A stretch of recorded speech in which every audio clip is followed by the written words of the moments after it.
يا سلام بقى النهاردة على المعجنات بتاعتنا. النهاردة عاملين معجنات خطيرة جدا وبأشكال جميلة ما شاء الله. حاجة كده تعمليها كده تدفي البيت كده وتخلي بقى ريحة المعجنات في بيتك اللهم بارك. ليه تخافي ان انت تعملي المعجنات؟ لا، ده مفيش اسهل واحلى من المعجنات. اللهم بارك. هنعملها مع بعض بكل حركاتها وتكاتها. يلا بينا.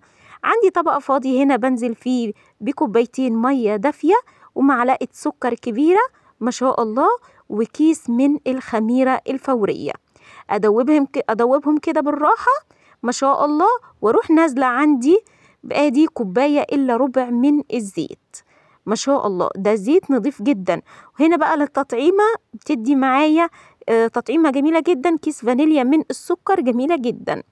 هنا بقى بنزل عندي كيلو دقيق، مش بنزل بيه كله، بسيب شوية كده زي ما حضراتكم متعودين معايا ما شاء الله. ادي انزل بقى ايه بالدقيق كده وابدأ اعجن معايا اللهم بارك. بس قبل ما اعجن بدي رشة من الملح وكمان معلقة صغيرة من البيكنج باودر. اعجن بقى كده بالراحة. اكمل بقى كده عجن كده زي ما حضراتكم كده شايفين. انتوا شايفين ان العجينة بتلزق معايا. بروح مزودة عندي معلقتين كبار من الدقيق ما شاء الله. ودي بقى ايه اهمية ان انتي مش بتحطي كمية الدقيق كلها، بتروحي بقى ايه لما عندك العجينة كده بنقطة من الزيت كده، هي اللي بتساعد على لممان العجينة معاكي. شايفين حضراتكم انا بمسح كل الطبق من العجين، وفعلا العجين ده في البيت بركة كبيرة جدا ما شاء الله.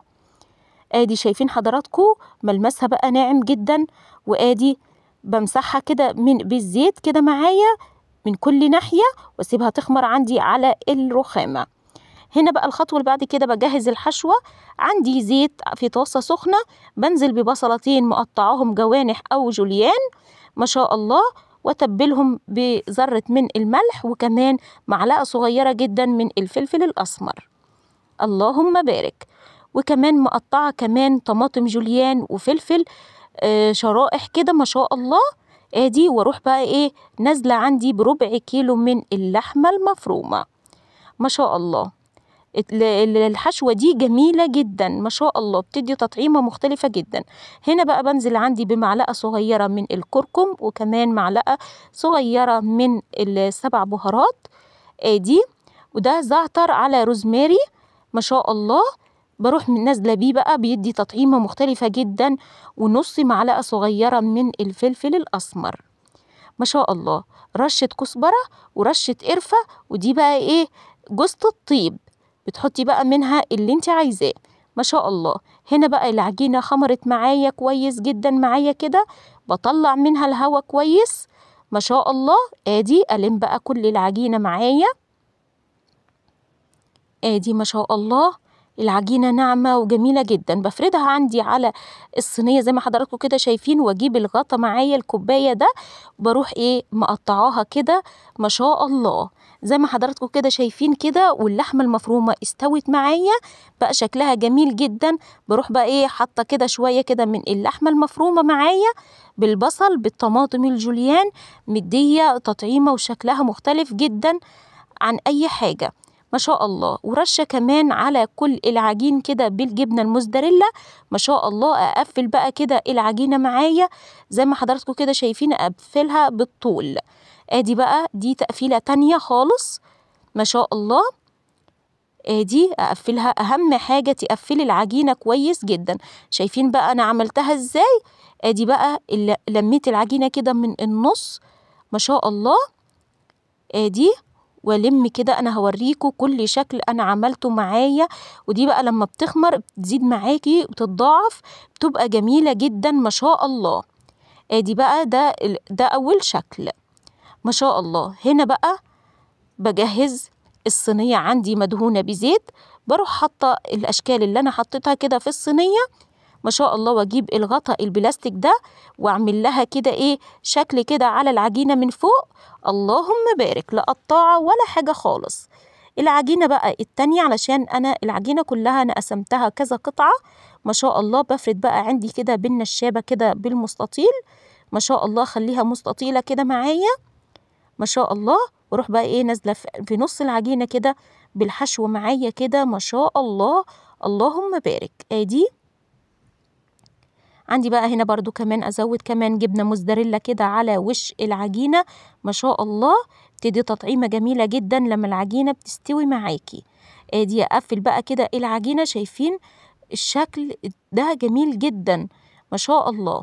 اقفل بقى، اهم حاجة عندي التقفيل بتاع العجين ما شاء الله. حابة بقى تحشيها اي حشوة مفيش اي مانع خالص، فراخ، جبن، ما شاء الله، يعني حاجات كده خضروات، يعني فلفل وطماطم كده، خضار كده تشوحيه سوتيه، مفيش اي مشكلة خالص. اللي انت حباه يا ست الكل تعمليه، مفيش حاجة بتقف عليه.